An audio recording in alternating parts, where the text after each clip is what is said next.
En la actualidad necesitamos respuestas claras y concretas para enfrentar a la sociedad en la que nos toca vivir. Fe y actualidad. Respuestas bíblicas a los dilemas de hoy. Bienvenidos. Hola amigos de Fe y Actualidad, es un placer darles la cordial bienvenida por medio de esta plataforma en la cual hemos podido estar interactuando con buenos amigos, y específicamente hoy me refiero a los profesores Nelson Morales, David Suazo y nuestro profesor que ha vuelto después de un buen tiempo que había desaparecido, Ismael Ramírez. Estamos muy contentos de compartir con cada uno de ustedes, y permítame contarle que hoy nos convoca el tema ¿qué importancia tiene la literatura apócrifa? Y ya hemos posteado en nuestra red social la pregunta del día: ¿por qué creen ustedes que son importantes los libros apócrifos para la interpretación de las Sagradas Escrituras? Así que a lo largo de todo el programa estaremos dialogando sobre esta temática, y sobre todo porque queremos darle la real importancia a este tema. Sin embargo, para mí es un placer presentar a nuestros buenos amigos que nos acompañarán hoy día. Nelson, bienvenido a este espacio de la 99.7, El Camino, contenido que transforma.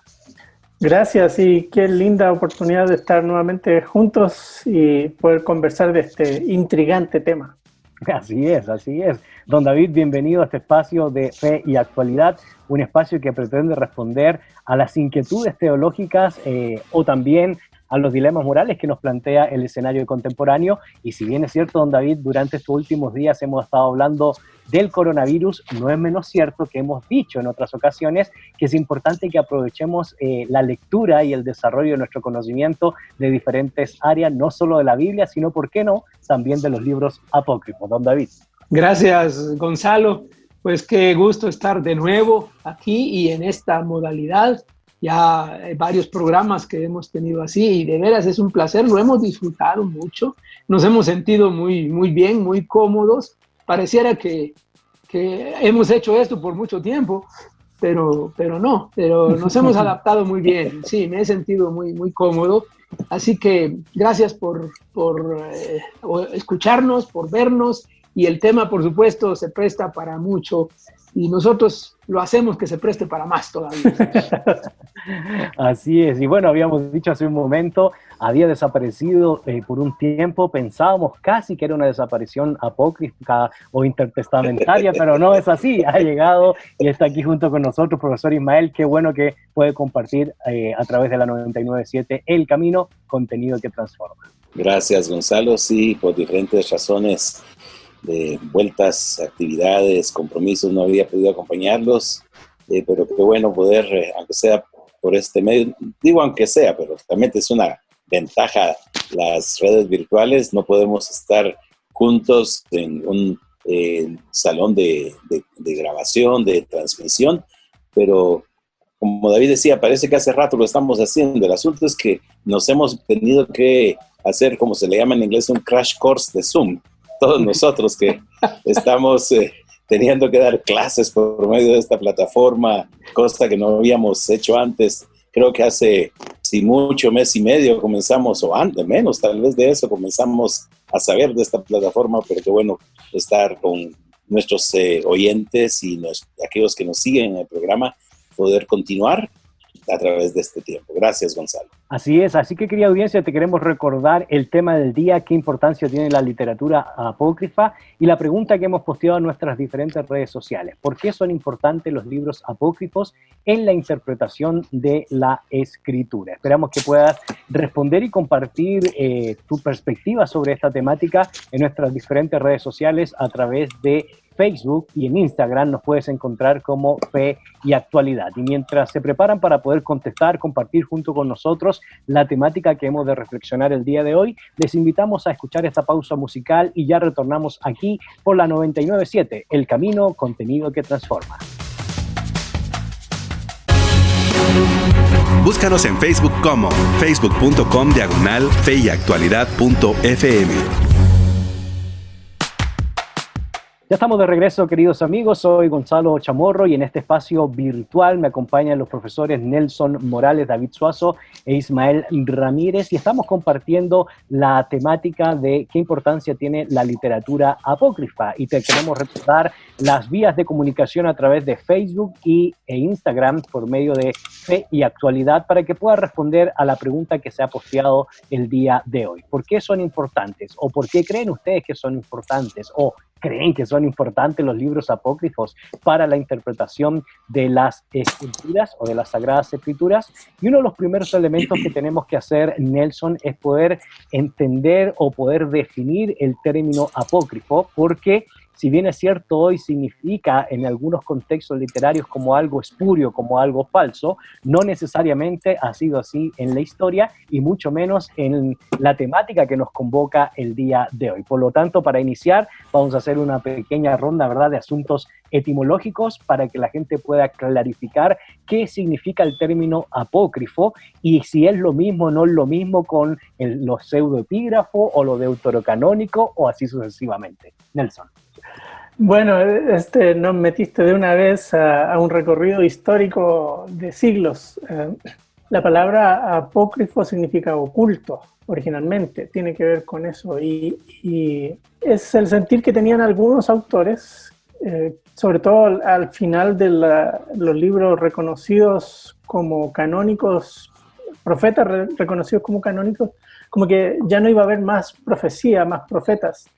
Así que por medio de estas obras como ocultas, donde Dios revela cosas, pero que se van así como dice Daniel, que en el libro de Daniel, ¿no? Escribe esto, pero que quede sellado para el futuro. Ese tipo de ideas, uno lo ve en algunas obras que se van desarrollando siglo II, quizá que tarde en el siglo III, inicio del siglo II antes de Cristo, en lo que un erudito italiano llama la escuela de enoica, le llama él, ¿sí? Por primero Enoch, ¿sí? Que es uno de los más antiguos de esos tipos de libros. Se va desarrollando ese tipo de literatura con ese saborcito de cosas que habían estado ocultas y solo los entendidos van a poder discernir. Pero con el paso de los años, algunos autores del mundo judío y también cristiano empezaron a llamar de esa manera a otras obras que ellos no estaban tan tranquilos por su contenido, por otras razones que les incomodaban, y muchas de ellas estuvieron en listas, otras salían de esas listas de libros aceptados, pero por ahí en términos generales los judíos llamaban de obras que estaban extracanónicas, así le llamaban, ¿sí? Extracanónicas. En el mundo cristiano se les empezó a llamar así apócrifo a todas esas obras que aparecían en algunas listas, pero que no eran reconocidos por la iglesia por distintas razones. Correcto. Y una de las cosas... Sí. Bueno, pasaron los siglos y recién si no estoy mal, siglo XVII, por ahí, XVIII, siglo XVII más o menos, es que empieza a usarse la palabra pseudoepígrafa para describir algunos de esos. Básicamente hoy la palabra apócrifa se remite a libros que no están en la lista del canon de Palestina, del Antiguo Testamento judío, y que sí están en otros cánones judíos, pero el de Palestina no. A eso le llamamos apócrifos. Ahora, en el mundo católico, también más o menos por esa época se le empezó a llamar deuterocanónicos por otras razones. Y hoy es toda una ensalada porque se han definido de distintas maneras y nombres y finalmente se le llama el periodo del Segundo Templo. Antes se le llamó en el mundo cristiano el periodo intertestamentario, ya no se usa más esa jerga para describir el periodo. Así que las obras que se escribieron durante esa época Y una de las cosas que yo quisiera, Nelson, seguir reflexionando... Apócrifo y pseudoepígrafo.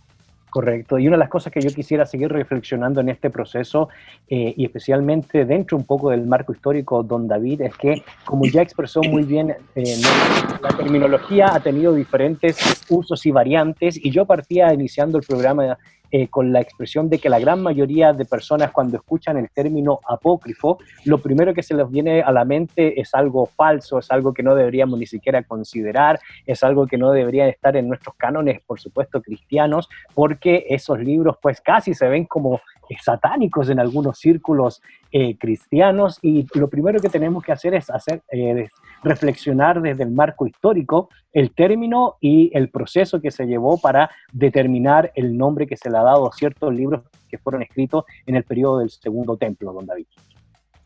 Sí, ya como lo ha expresado Nelson, se ha vuelto un poco complicado tratar de describir, porque no es un solo cuerpo de libros, porque es una variedad de libros.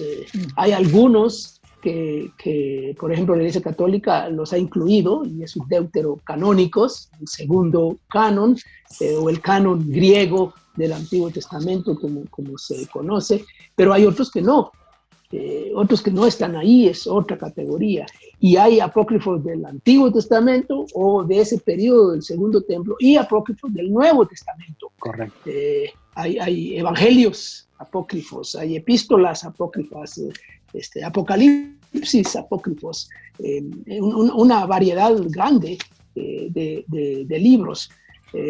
Y sí, tienes razón. Hoy lo natural, especialmente en el mundo evangélico, es asociar apócrifo con falso, con espurio, y más todavía, asociarlo con malo. Claro. Lo apócrifo es malo.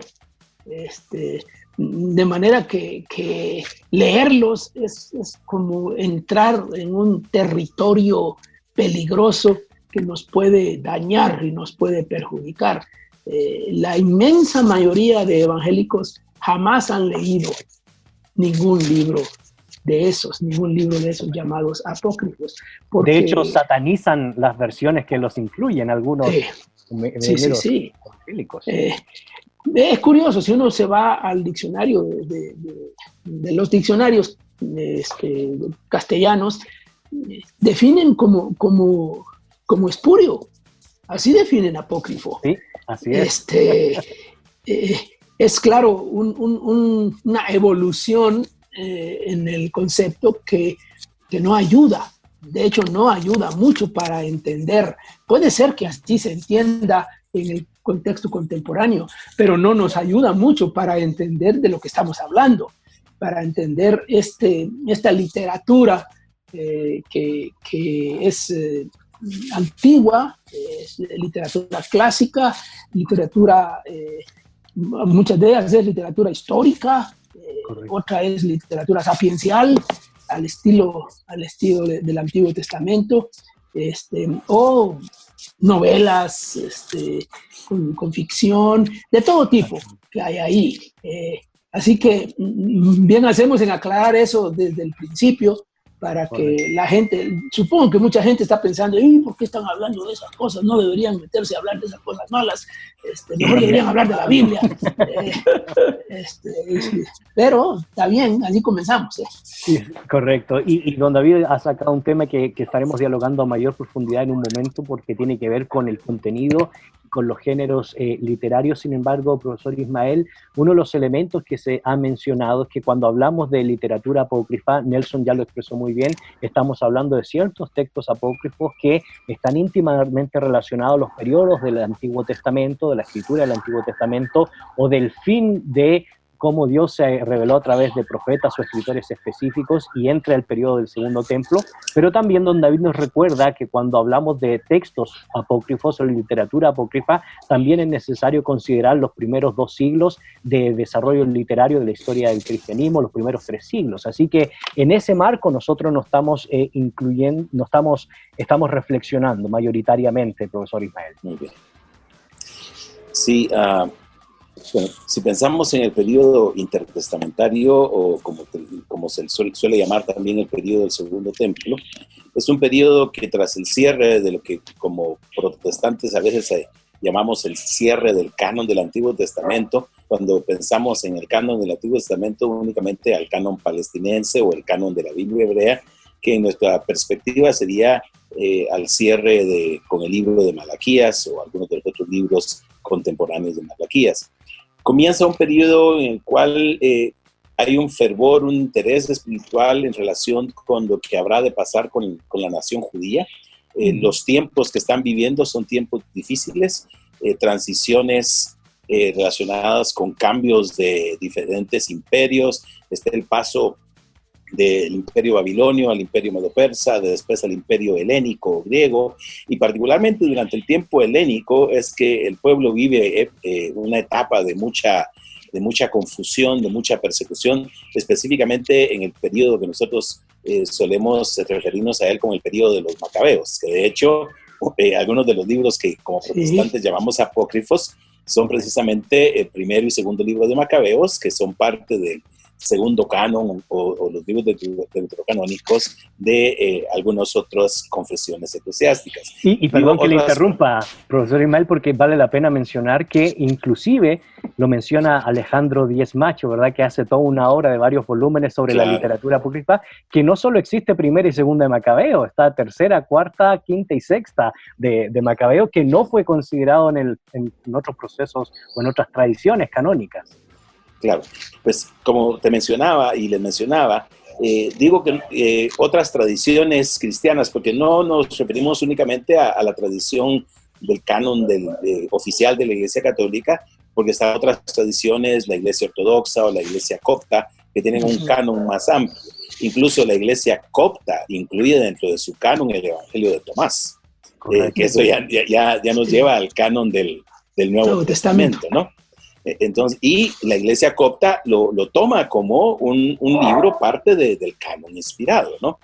Entonces podemos ver que en otras tradiciones cristianas ha habido aceptación de otros libros, aparte de lo que nosotros tenemos ese canon restringido de solo 66 libros dentro del protestantismo.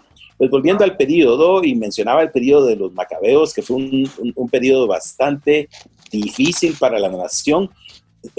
La nación andaba en la búsqueda de la voluntad de Dios, de entender los propósitos de Dios, qué era lo que Dios estaba tratando de hacer con la nación de Israel, o por lo menos con el remanente de la nación que había vuelto a la tierra.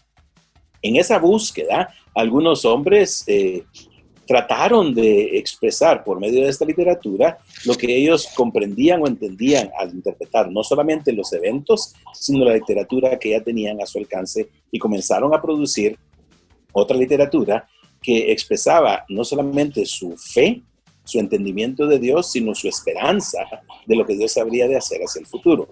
Y es ahí donde entra mucho de esta literatura, particularmente la literatura de corte apocalíptico. Se ha mencionado, por ejemplo, a Primero de Enoc, que es un libro de esta naturaleza, y que de hecho, cuando uno ve el contenido de la Septuaginta, que es la versión griega, la Septuaginta incluye mucho más libros que el canon de los libros deuterocanónicos. Como mencionabas hace un momento, tercera y cuarta de Macabeos están incluidas en la Septuaginta. También están incluidos otros libros como las Odas de Salomón. Y que eso nos lleva a lo que mencionaba David hace un momento, de los diferentes géneros literarios que se miran, históricos, poéticos, y de suerte entonces que podemos ver la producción de una gran cantidad de literatura en el afán del pueblo de tratar de entender la voluntad de Dios en tiempos difíciles. Algo muy similar, por ejemplo, a lo que nosotros estamos haciendo hoy en día, tratando de entender estos tiempos de la pandemia del COVID-19 y tanta gente que está tratando de expresar su opinión de lo que Dios está haciendo, que si Dios está haciendo algo, qué es lo que el pueblo de Dios debe ver hacia adelante. El pueblo de Dios en el pasado también trató de entender sus momentos, sus tiempos difíciles, y muchos hombres trataron de expresarlo como revelaciones. Como revelaciones de Dios, las manifestaciones de ángeles, el hecho de que Dios estaba cumpliendo su propósito o estaba castigando a la nación, o que habría de castigar a las naciones que estaban infligiendo persecución y dificultad a la nación de Israel. Y en la época del Nuevo Testamento también podemos ver que la iglesia primitiva pasó momentos difíciles en la persecución, encontrarse marginada y tratar de entender qué es lo que Dios estaba haciendo y tratando de cumplir durante esas primeras décadas y siglos del desarrollo de la fe cristiana, tratando de entender lo que Jesucristo había enseñado, tratando de ver si había algo más que aquello que los escritores de los evangelios canónicos habían dicho. Y entonces hay un hambre, hay un deseo de buscar y entender el propósito y la voluntad de Dios. Y eso es lo que le da origen a toda esta literatura. Y es literatura, y como ustedes muy bien han mencionado, literatura histórica. Inclusive hay leyendas que se van construyendo, ¿verdad? Para poder... Claro. Temática, ficción, salmos o himnos que se van desarrollando, y veremos algunos ejemplos después de la pausa musical. Sin embargo, a medida que vamos respondiendo, me gustaría que fuéramos pensando, mis queridos amigos, en la pregunta del millón. ¿Cómo tomaban los judíos en el periodo del Segundo Templo este tipo de literatura, y cómo lo tomaron los judíos en los tiempos de Jesús y los primeros cristianos? La literatura del Antiguo Testamento y, por supuesto, la literatura apócrifa después en el periodo cristiano. Pero vamos a hacer una pequeña pausa musical y ya retornamos aquí por la 99.7, El Camino, contenido que transforma. Búscanos en Facebook como facebook.com/feyactualidad.fm. Ya estamos de regreso, queridos amigos. Soy Gonzalo Chamorro. Me acompañan en esta nueva plataforma virtual los profesores Nelson Morales, David Suazo e Ismael Ramírez. Y hoy estamos compartiendo el tema, la importancia de la literatura apócrifa. Y te invitamos a que puedas participar junto con nosotros a través de las diferentes redes sociales en Instagram y en Facebook, los cuales puedes encontrarlos por medio del nombre Fe y Actualidad, y puedas responder a la pregunta: ¿qué importancia o para qué creen ustedes que es importante leer y estudiar la literatura apócrifa en los procesos de estudio de las Sagradas Escrituras? Y hemos dialogado sobre todo desde la perspectiva etimológica e histórica de la evolución del término y su relación con el canon bíblico, con la evolución de la revelación. Sin embargo, una de las preguntas que yo hacía a Nelson antes de la pausa musical era: ¿cómo entendían, cómo tomaban, cómo percibían los judíos en el periodo del Segundo Templo, los judíos en los tiempos de Jesús y los primeros cristianos, ¿verdad? Tanto de la literatura antiguo testamentaria como esta literatura que comienza a surgir en relación a los dichos primitivos de Jesús o otros evangelios que se fueron dando más allá de los aportes canónicos que establece, por supuesto, el mundo protestante. Mira, interesantemente tenemos muy poca información de qué pasaba en el mundo judío, salvo una que otra mención que hace Josefo, y no estoy seguro si Filón menciona algo sobre este u otro tipo de literatura, pero poquito sabíamos.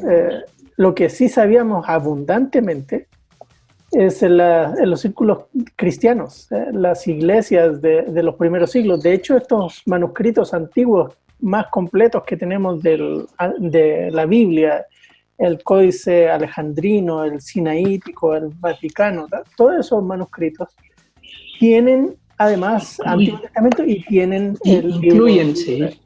libros deuterocanónicos o apócrifos y no siempre los mismos. Es interesante mirar cuáles están en qué manuscrito.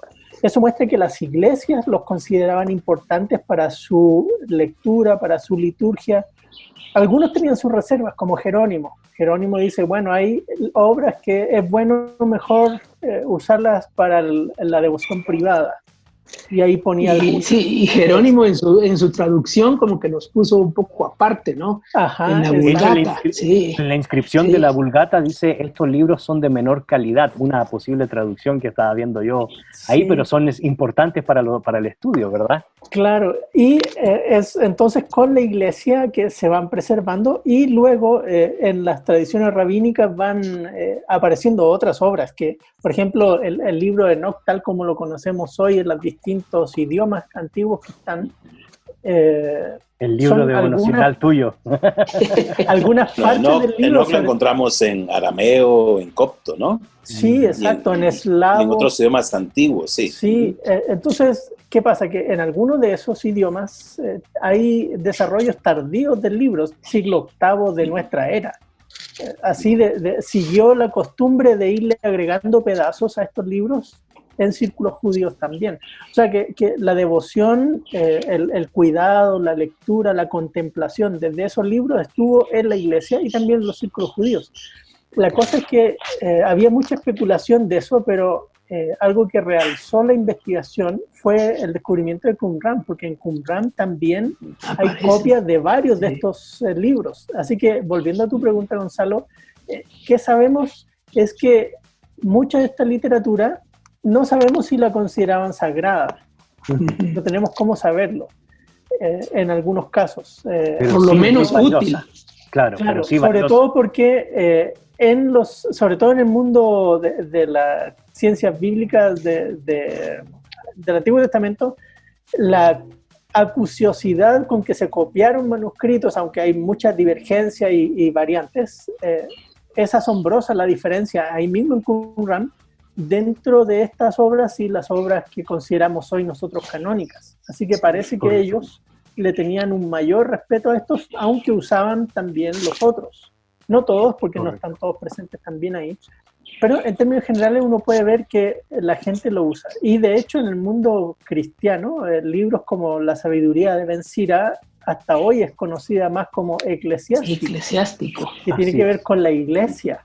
Es una obra que es sumamente importante para la iglesia. Claro, inclusive, inclusive en esa época encontramos los famosos oráculos sibilinos, ¿verdad?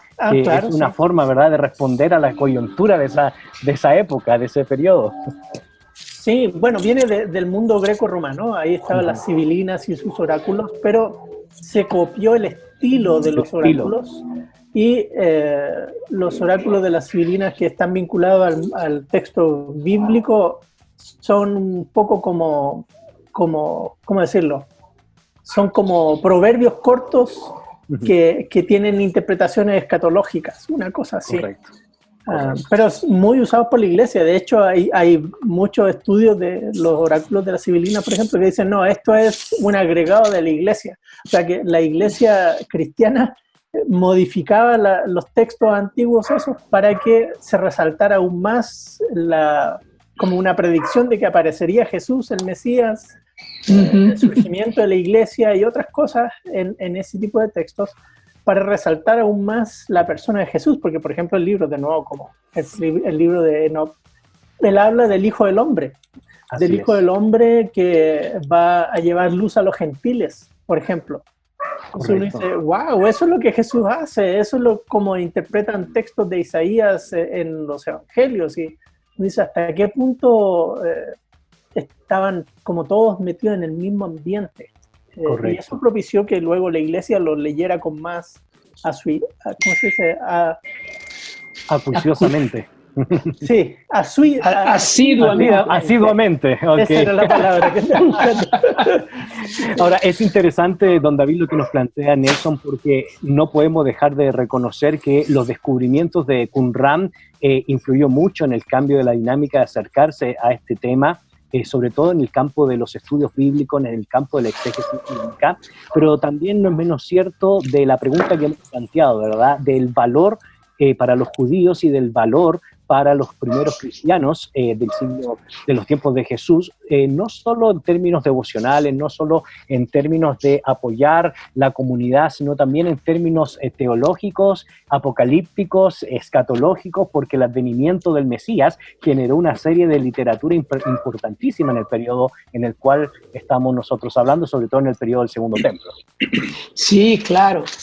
No hay que olvidar que en el primer siglo, y más también después, el Antiguo Testamento que usaban los cristianos gentiles era la Septuaginta. Ya estaba en el idioma griego y era lo que tenían a la mano.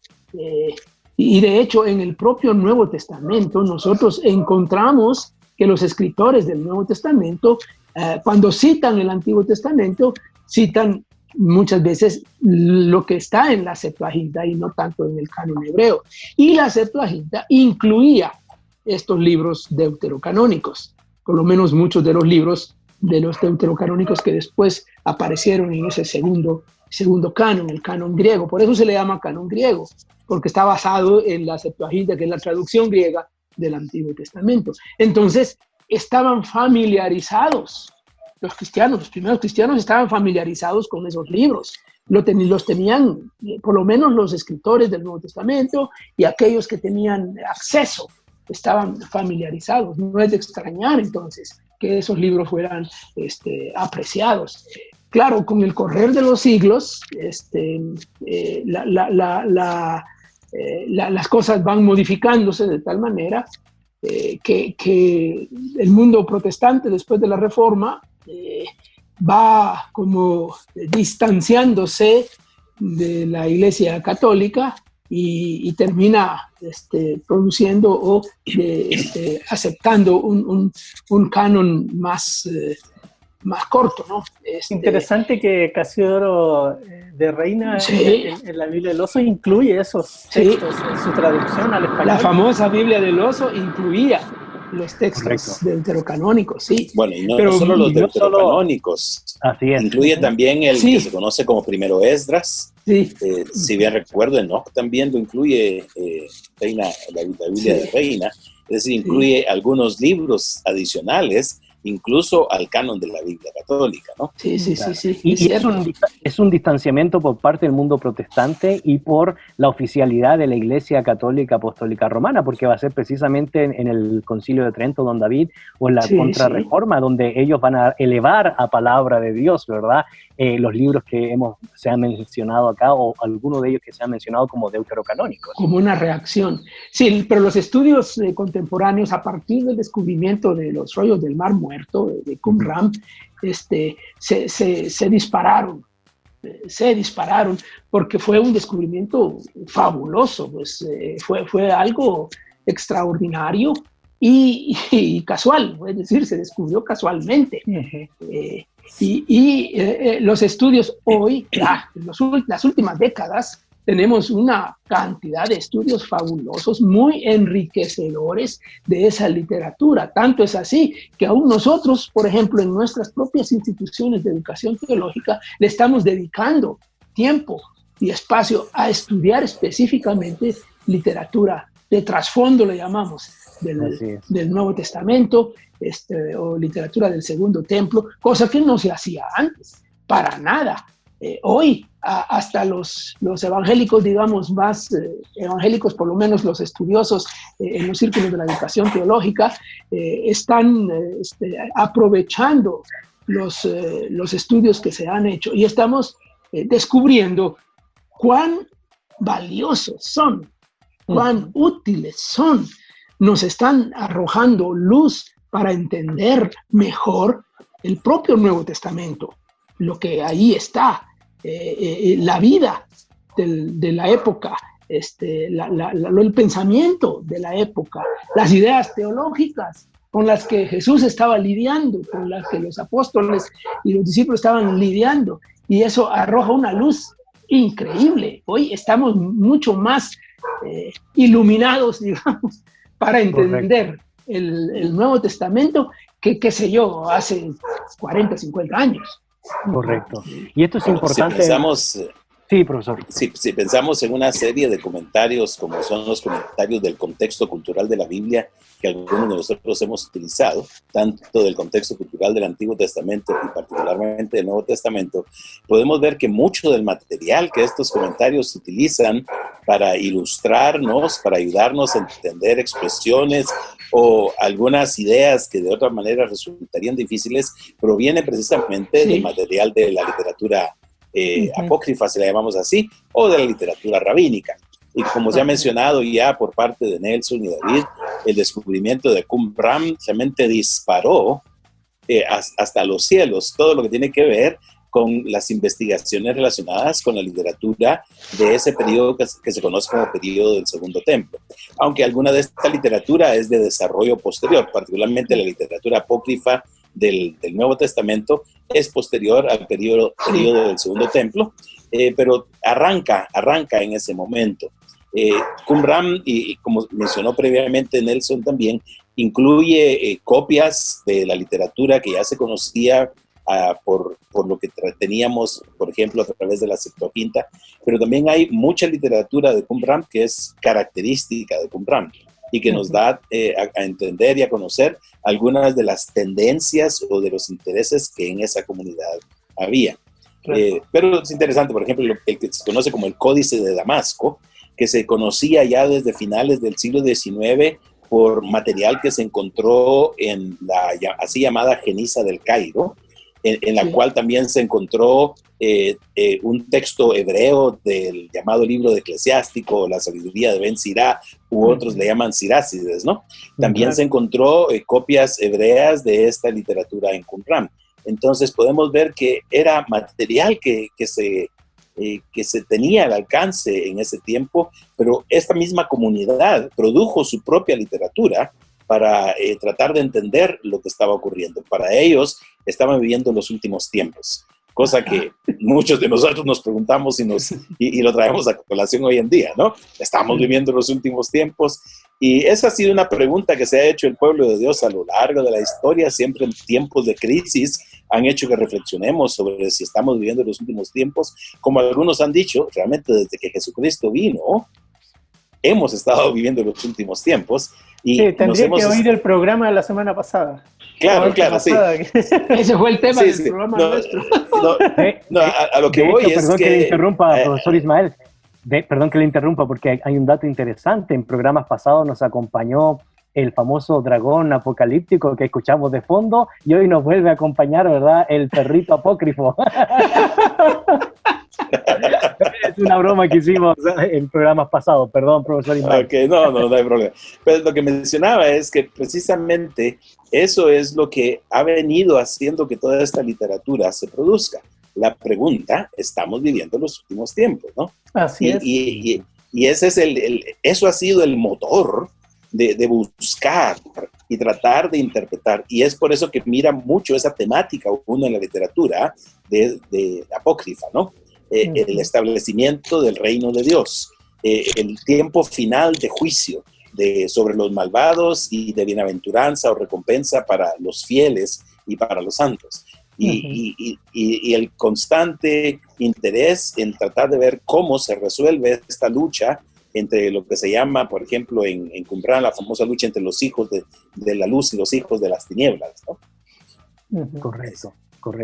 Y eso es interesante porque, pues, para el mundo académico, sobre todo aquellos que están muy preocupados de estudiar el texto bíblico en su contexto y también la literatura que hay extra bíblica o alrededor, de verdad, de las expresiones bíblicas, teológicas de cada autor, resulta sumamente fascinante, resulta sumamente interesante. Y quiero plantear la pregunta, y vamos a tener una pausa musical porque es muy probable que parte de nuestra audiencia esté diciendo, bueno, quizás tenga valor para ustedes que son académicos y que les gusta estudiar el texto a mayor profundidad, pero ¿tiene algún valor, tiene alguna relevancia la literatura apócrifa para la iglesia de hoy, para la misión de la iglesia hoy, para el desarrollo de la iglesia hoy, para la crisis que enfrentamos hoy? Bueno, si quieres saber la respuesta, queridos amigos, después de esta pausa musical, ya retornaremos aquí por la 99.7, El Camino, contenido que transforma.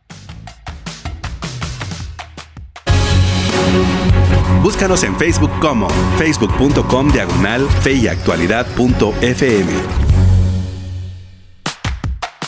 Ya estamos de regreso, queridos amigos. Soy Gonzalo Chamorro y en este espacio virtual me acompañan los profesores Nelson Morales, David Suazo e Ismael Ramírez. Y hoy estamos trabajando el tema ¿qué importancia tiene la literatura apócrifa? Y hemos posteado la pregunta del día: ¿por qué creen ustedes que son importantes los libros apócrifos en la interpretación de las Sagradas Escrituras? En nuestras diferentes redes sociales, tanto en Instagram como también en Facebook, y nos puedes encontrar como Fe y Actualidad. Y esperamos que puedas participar junto con nosotros, aportando y apoyándonos en el desarrollo de esta temática, que sin duda alguna es de suma importancia, sobre todo porque pareciera que algunos han dicho que hoy hay más tiempo que nunca. Sin embargo, yo no sé si a usted le ha pasado, pero es cuando yo más he estado ocupado.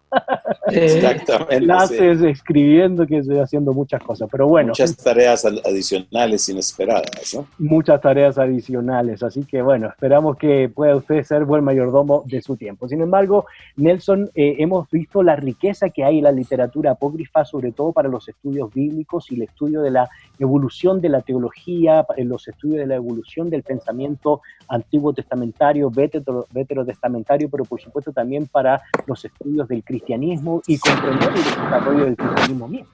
Sin embargo, la pregunta que yo hacía antes de la pausa musical, que vale la pena ya comenzar a ir reflexionando sobre esta temática, es si tiene algún valor, más allá de lo meramente académico, el estudio de la literatura apócrifa para la iglesia de hoy, para la misión de hoy, para el peregrinaje cristiano y por supuesto para la crisis quizás que estamos viviendo en estos días, como mencionaba el profesor Ismael, crisis que también ayudó en algunos contextos esa misma literatura que hoy consideramos apócrifa. Bueno, tiene varias utilidades en varios sentidos. Por un lado, nos ayuda a entender el uso que los autores del Nuevo Testamento hacen de ella. Si uno lee Santiago, va a haber muchos paralelos con Sabiduría de Ben Sira. Eso nos hace entender que los autores bíblicos, Primera de Pedro pasa algo muy parecido, que los autores bíblicos están tan imbuidos en su ambiente, en la manera de pensar de su época, que su reflexión se entiende mucho mejor cuando uno la compara, la mira con personas que escribieron más o menos en la misma época. ¿Cuáles son sus preocupaciones? ¿Por qué hablan de esos temas y no hablan de otros, por ejemplo? Eso nos ayuda. También nos ayuda a entender a autores como Judas, que cita a Primera de Enoc de nuevo, o Segunda de Pedro también, ¿no? Textos que evocan la asunción de Moisés, qué sé yo. Textos que son de estos círculos que son usados en el Nuevo Testamento y entonces uno los valora más. Pero también hay otro tipo de literatura que resalta los valores por ejemplo, de la lealtad, del amor al prójimo, del amor por la palabra de Dios. ¿Qué significa ser un héroe de la fe? Hebreos 11 menciona a varios de los que aparecen en Macabeos como héroes, mencionados ahí, que fueron muertos de distinta manera. Con los famosos hay libros preciosos. Sí, hay libros preciosos. Por ejemplo, si ustedes leen el libro de Tobías, creo que se llama en español el libro en las Biblias católicas, es la historia de Tobit y su hijo Tobías. Una novela muy entretenida, que por cierto, de ahí se desprende esta idea que los saduceos llegan con Jesús y le dicen: mira, había una mujer que tiene 7 maridos y se le mueren todos, ¿de cuál de ellos va a ser su esposo? Bueno, esta historia viene desde el libro de Tobías. Correcto. Un poco modificada, pero por ahí va, ¿sí? La historia de Judith, pues genial, una mujer temerosa de Dios, viejita y todo, pero con su encanto y seduce a Sennacherib ahí para que no destruya la ciudad. Qué sé yo, no sé. Son historias bien entretenidas que nos enseñan. El libro de Eclesiástico, no se diga, son consejos muy bonitos que también nos sirven para la vida cristiana. Correcto. Y esto, don David, obviamente nos llama mucho la atención porque Nelson ha trabajado una primera parte que es importantísimo, el valor que tiene la literatura apócrifa para el desarrollo del Nuevo Testamento, para lo que nosotros consideramos como divinamente sagrado, divinamente inspirado, y nos puede traer otro programa más que tiene que ver con el tema de la inspiración, la inerrancia, la infalibilidad, o la revelación general o la revelación específica, porque pues estamos diciendo que algunos autores que nosotros consideramos como divinamente inspirados citaron textos que no necesariamente los evangélicos o los protestantes consideran divinamente inspirados, y esto nos plantea, ¿verdad?, una serie de debates que probablemente se estén haciendo nuestros queridos oyentes en las redes sociales. Sin embargo, el valor que tiene para poder entender el Nuevo Testamento es importantísimo, sobre todo la literatura apócrifa del periodo del Segundo Templo. Sí, bueno, es interesante. Ya hemos mencionado la utilidad, ¿no?, el valor que tiene esta literatura para el entendimiento de las Escrituras, especialmente del Nuevo Testamento. Y sí, al principio mencionaste, bueno, dirán algunos, eso tiene valor para los estudiosos, para los académicos, para los que están estudiando las Escrituras de manera más profunda y más formal, pero ¿qué valor tendrá para el resto de la gente, digamos? Bueno, todo mundo debería tener interés en entender el Nuevo Testamento, no solo los estudiosos, no solo los maestros de Biblia, todo creyente debe tener interés en conocer mejor el Nuevo Testamento. Entonces, en ese sentido, se extiende también. Pero además, como lo ha mencionado Nelson, algunas de esas historias, de cosas que aparecen en los libros, realmente son inspiradoras. Miren, hay muchas cosas que la gente lee hoy, muchas cosas, hay muchos libros que se publican hoy, incluso libros no cristianos. Claro. Hay novelas, hay literatura que circula y hay creyentes que están leyendo esas cosas. Hay creyentes incluso que están hasta como guiando su vida por lo que algún libro escrito por algún escritor cristiano o no cristiano está diciendo. Porque son intentos de responder a la realidad de hoy. Sí, y porque dicen cosas interesantes y a la gente les atrae, les llama la atención. Pero es más, hasta con eso. Toda la serie Dejados Atrás podríamos catalogarla como esa literatura, ¿no? Una literatura que responde a un momento actual muy similar a la literatura apócrifa. Apocalíptica, sí. Entonces, la gente está leyendo muchas de esas cosas y no se está preguntando, esto es inspirado, esto no es inspirado, y leemos cosas malas. También estamos leyendo cosas que son malas. Con solo leer el periódico, es peor leer el periódico que leer algunos de estos libros que se han llamado malos, ¿no? Son buena literatura en el sentido de lo que significa una literatura buena, inspiradora, bien escrita, con buen estilo, con mensajes acordes o que van, digamos, de la mano con enseñanzas de las Escrituras, valores que se han presentado ahí. Hay historia. Leer los Macabeos nos ilumina sobre la historia de esa época. Historia, está llena de cosas como la historia, está llena de guerras y llena de intrigas y todo lo que sucede en la historia. Estamos leyendo un libro de historia nosotros. En la escuela nos piden que leamos la Ilíada, la Odisea de Homero. Son libros antiguos que nos fascinan, y leemos la mitología griega, y sin embargo cuando vamos a estos libros, estos son malos, estos no hay que leerlos. Es una lógica no muy, claro que nos sirve, no muy lógica, y nos inspira, sí, claro. Nos inspiran, nos traen cierto consuelo por alguna situación, nos da cierta esperanza también, porque está el tema allí, y nos reafirma ciertas cosas que la Escritura misma afirma. Así que no diría yo que agarre uno de esos libros para hacer su devocional. Solo Nelson tiene permiso para hacer eso, pero pero podría servir, así como usamos esos libros para nuestros devocionales. Mucha gente usa libros que han escrito gente para ayudarnos en el proceso de nuestras lecturas bíblicas. Bueno, correcto. Hay mucho de eso, que son de mucha utilidad. Y los libros que leemos hoy, don David, que usted menciona, llama mucho la atención, que los leemos como una respuesta coyuntural, profesor Ismael, ya sea buena o sea mala, pero es una respuesta coyuntural a los dilemas que vivimos en la actualidad. En décadas posteriores o en siglos posteriores nos van a ayudar para construir la historia de lo que estaba aconteciendo hoy con el coronavirus, y ese es el mismo papel que no solo de manera devocional, no solo de manera teológica, no solo de manera espiritual, sino también de manera histórica, nos ayuda a construir la historia de Israel, la historia del cristianismo, esta literatura apócrifa. Claro, pensando en lo que mencionabas, mucho ha salido a colación hoy, por ejemplo, lo que Spurgeon dijo en tiempos del cólera, o lo que C.S. Lewis dijo en tiempos del surgimiento de la bomba atómica, como respuesta a momentos de crisis. No sé qué irán a decir de lo que nosotros estamos diciendo, de nuestra respuesta al coronavirus de aquí a 50, 100 años, ¿no? El punto es que la literatura... Allá habían 4 herejes, van a decir.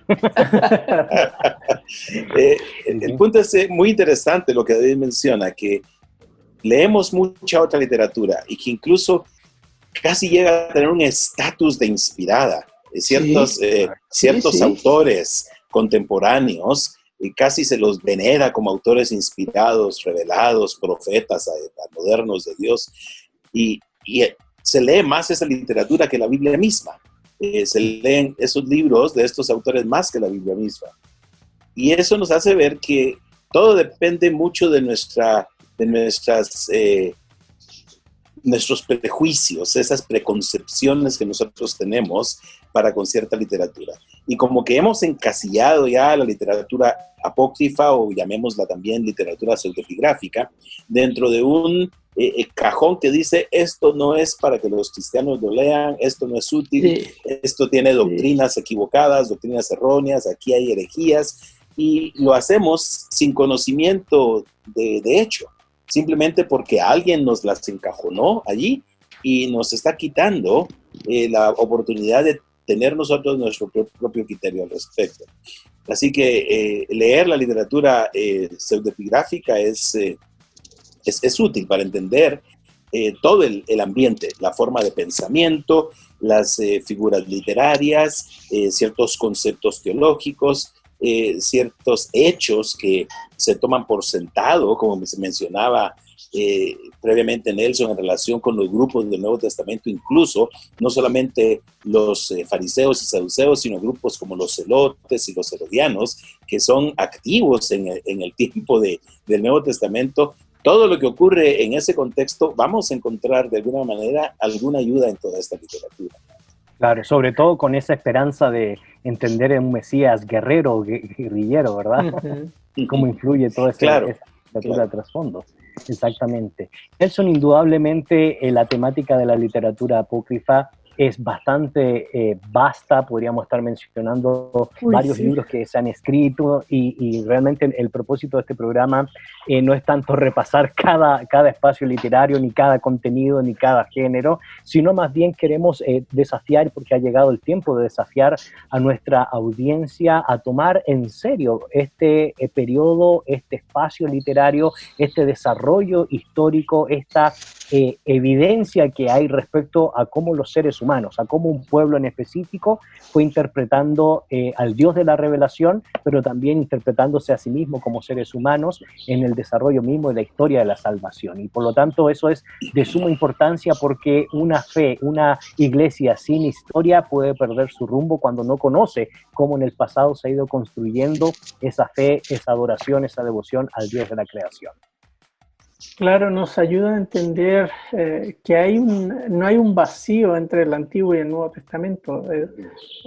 Los conceptos a los que Jesús apela en sus enseñanzas, cómo la gente miraría las parábolas de Jesús, cómo interpretaría su énfasis en escoger los dos caminos, cuál la senda ancha o la angosta, todo ese tipo de discursos en Jesús mismo se entiende y se valora mucho más cuando uno tiene en mente ese tipo de literatura. Lo mismo, uno habla del Evangelio de Marcos y encuentra demonios por todos lados. Uh-huh. Y uno va al Antiguo Testamento y casi no hay demonios. Correcto. Entonces, ¿cómo es de que hecho, pasa la misma uno? figura de Satanás es un tema escasísimo, ¿verdad? Claro, sí. ¿Cómo es que pasa uno de uno que otro por ahí, espíritu que provoca daño? Ni siquiera le llama demonios propiamente. Se habla del Satán en algunos de estos textos, y de repente uno llega al Nuevo Testamento con Marcos por todos lados, con Pablo hablando de principados y autoridades en las regiones celestes. ¿Cómo es que uno pasó de uno al otro? ¿Cómo es que Pablo dice que estuvo en el tercer cielo? Por más que uno lee el Antiguo Testamento, no encuentra más que uno solo. Correcto. Entonces, todo eso debe hacernos pensar que no hay un vacío entre el Antiguo y el Nuevo Testamento, y esta literatura nos ayuda a entender ese desarrollo. Correcto. Y por eso es tan vital, tan importante y tan valiosa. Correcto, exactamente. Y de hecho, don David, nuestra audiencia ahora puede ir entendiendo, creo yo, un poco mejor por qué es que cuando nosotros tratamos, ya sea un pasaje difícil de la Biblia o un tema teológico desde las Sagradas Escrituras, el proceso ha sido el análisis del Antiguo Testamento, la literatura del Segundo Templo, la literatura apócrifa, y después recién ahí nos acercamos al texto bíblico y a analizar y hacer exégesis y pues sacarle lo que más podemos del texto para recién a dar algunas aplicaciones o algunas conclusiones pastorales para nuestra audiencia, porque le damos un valor importante a esto que hemos denominado hoy en el programa la literatura apócrifa en nuestros procesos de estudio y nuestros procesos de ir reflexionando teológicamente. Bueno, y te faltó agregar lo que hacemos después con toda la historia de la interpretación cristiana, que es otro mundo. Pero lo hemos dicho más de una vez y lo repetimos, estamos no solo en el programa, nosotros no solo estamos compartiendo alguna información, compartiendo algún texto bíblico, algún tema de actualidad, algún pasaje difícil. No es solamente la idea de exponer un texto y de exponer unas ideas, sino también estamos compartiendo una metodología, una forma de acercarnos al texto bíblico, una forma de estudiarlo y una forma de entenderlo. Y lo has dicho muy bien, es eso. Por eso es que hacemos lo que hacemos. En cierto modo estamos tratando de orientar a aquellos que nos oyen, que nos escuchan, especialmente a aquellos que tienen responsabilidades más docentes, digamos, enseñando en algún instituto bíblico, o aquellos que son encargados de los estudios bíblicos en las iglesias, a que hagan un esfuerzo por hacer un trabajo más serio, digamos. Y esa es parte de nuestra responsabilidad. Nos sentimos responsables de hacer eso. No caemos así nomás con cualquier conclusión de cualquier momento y lo tiramos así al aire. No, estamos tratando de desarrollar una metodología. Y con la literatura del Segundo Templo, lo que hemos tratado de subrayar es que es una lámpara que alumbra. Una lámpara que alumbra el texto, especialmente el texto del Nuevo Testamento.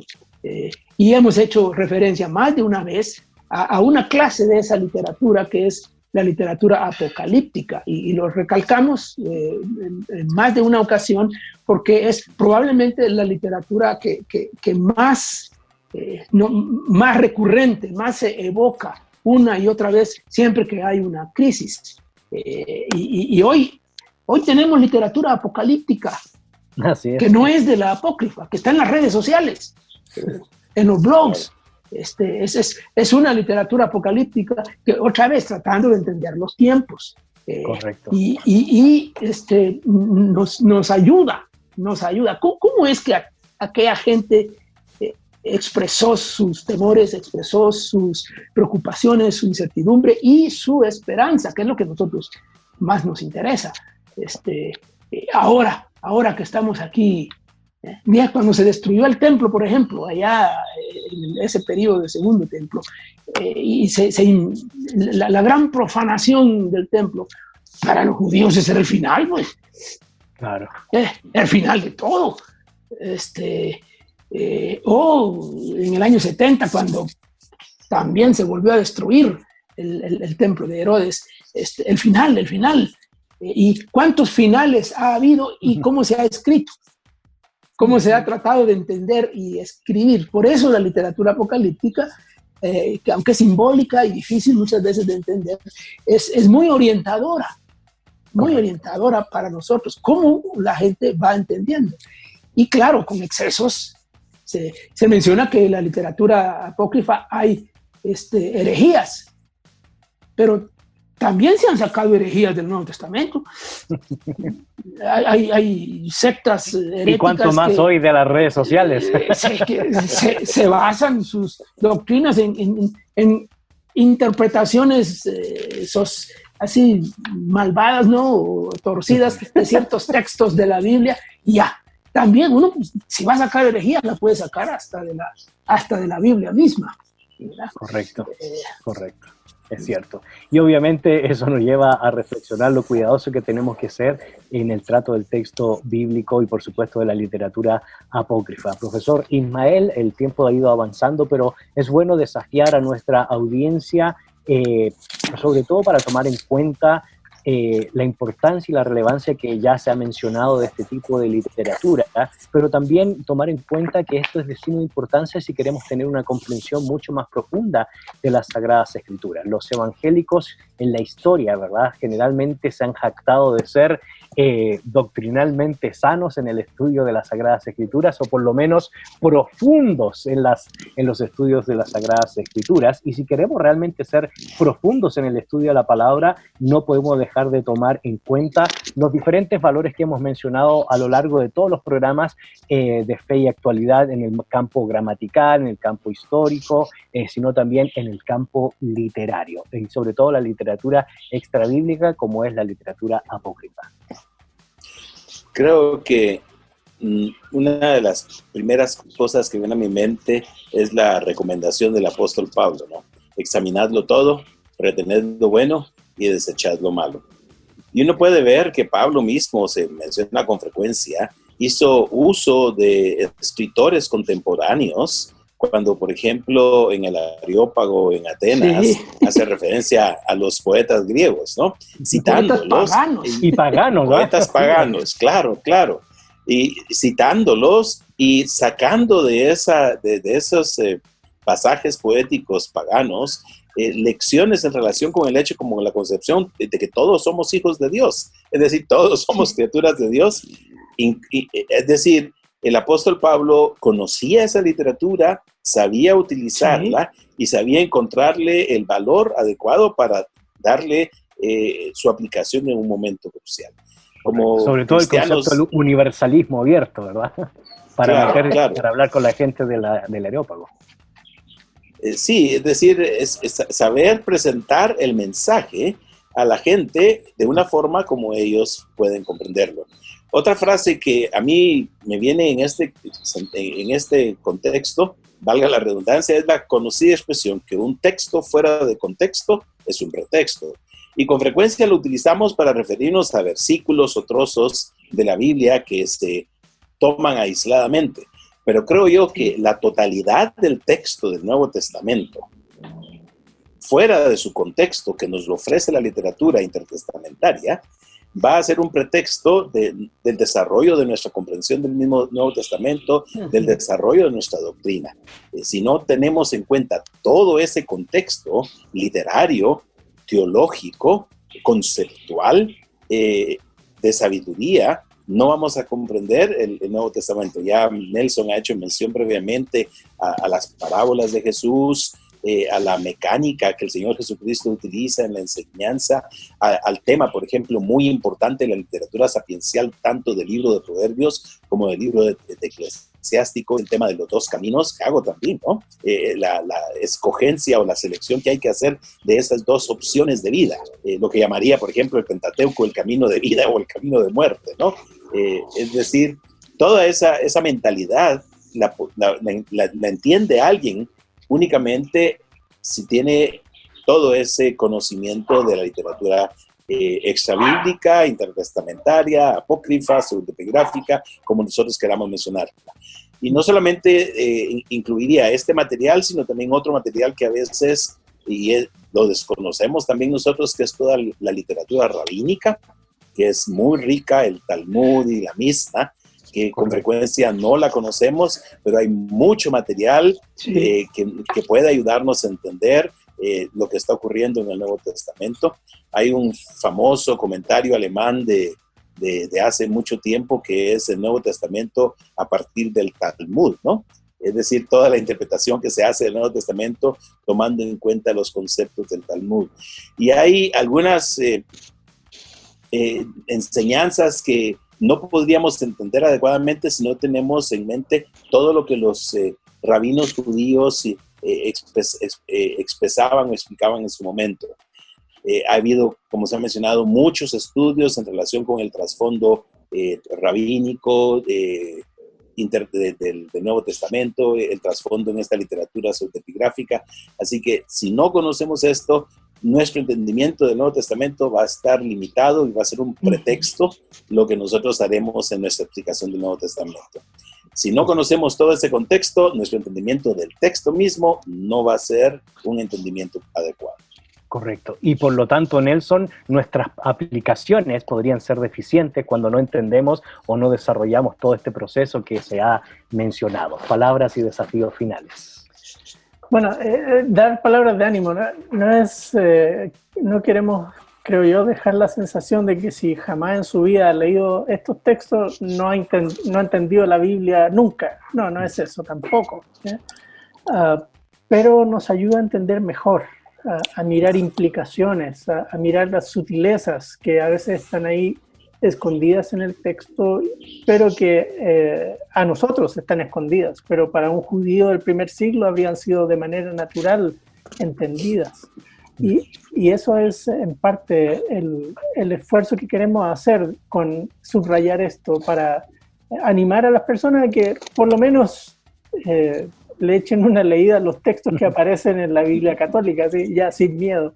Para comenzar los textos de la Biblia católica. Sí, hay claro. Muchos más, ¿no? Sin miedo. Ajá, sí. Así es, excelente. Don David, gracias por compartir con nosotros. Palabras finales. Bueno, el tema, como mencionamos, daba para mucho y todavía hay mucho más que se puede seguir abordando. Por ejemplo, no hemos entrado a detalles de algunos de los libros. Solo en términos muy generales los hemos mencionado, pero hay mucha información y muchos detalles ahí valiosos, útiles, y tal vez el punto más importante que a mí me atrae, me llama la atención, es que le quitemos ese estigma a esos libros. Así es. En el mundo evangélico. Que le quitemos ese estigma, que los incorporemos en nuestra natural manera de ver la historia bíblica, de ver los textos del Antiguo y del Nuevo Testamento, y que nos aprovechemos de eso y que nos enriquezcamos con eso, y en el camino seremos mejores personas. Algo habremos aprendido que es valioso. Así que no le tengamos miedo. No nos asustemos con National Geographic sacando sus programas sensacionalistas a cada rato. Sí, vamos a tener que dedicar algún programa a hablar del Evangelio de la infancia de Jesús, o del Evangelio de María Magdalena, porque esos son de esos otros libros apócrifos que han dado mucho que hablar, ¿no? Sí, hablaríamos de eso porque, perdón, profesor Ismael, cuando salió lo de Tom Brown, solo para poner, se pensó que se había descubierto la última Coca-Cola del desierto, cuando ya eso era un tema tratado hace siglos, ¿verdad? Exactamente. Sí, el Evangelio de Judas, que básicamente es el meollo de toda esta novela de Dan Brown, ¿no? Era algo que quienes conocían de la literatura apócrifa del Nuevo Testamento ya sabían de él, y todo lo que tiene que ver con los evangelios gnósticos, pero era algo completamente novedoso para la mayor parte de la gente, y particularmente para el mundo evangélico que desconocía de estos libros. Cuando realmente ha sido parte del conocimiento de todo estudioso de la literatura extrabíblica. Correcto. Y es interesante estudiar el tema de los textos gnósticos porque hasta los descubrimientos de Nag Hammadi, nuestro mayor referente fue Ireneo de Lyon en su libro Contra herejía, y después de los descubrimientos de Nag Hammadi vino toda una serie también de estudios interesantísimos, pero ese sería otro tema, ¿verdad? Literatura gnóstica, está relacionado con el tema apócrifo, da para mucho este programa, sin embargo, pues es una introducción para desafiarlos, como dijo don David, esperando que estos domingos, pues en la escuela dominical, entren con la primera serie, literatura apócrifa, ¿verdad? Muchas gracias, profesor Ismael, por compartir junto con nosotros. Con gusto en verlo nuevamente, colegas. Igualmente. Don David, muchas gracias por reflexionar y compartir con nosotros. Gracias, qué gusto estar con ustedes y disfruto en vivo y también virtualmente este programa. Así es, Nelson, gracias por compartir algo que yo sé que te apasiona mucho. Gracias, sí. También a nuestros amigos y amigas que nos han estado siguiendo en la transmisión de Facebook. Gracias por sintonizarnos nuevamente.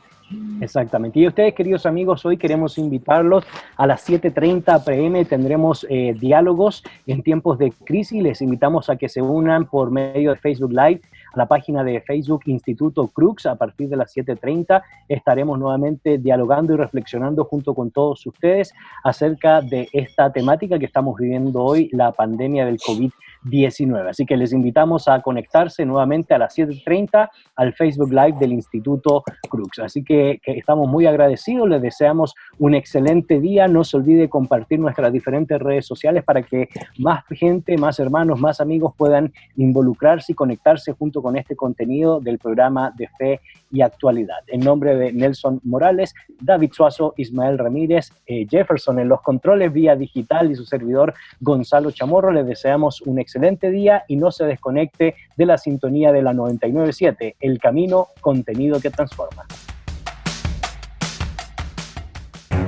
En la actualidad necesitamos respuestas claras y concretas para enfrentar a la sociedad en la que nos toca vivir. Fe y actualidad. Respuestas bíblicas a los dilemas de hoy. Hasta la próxima emisión. Esta es una producción de iRadios Guatemala Centroamérica.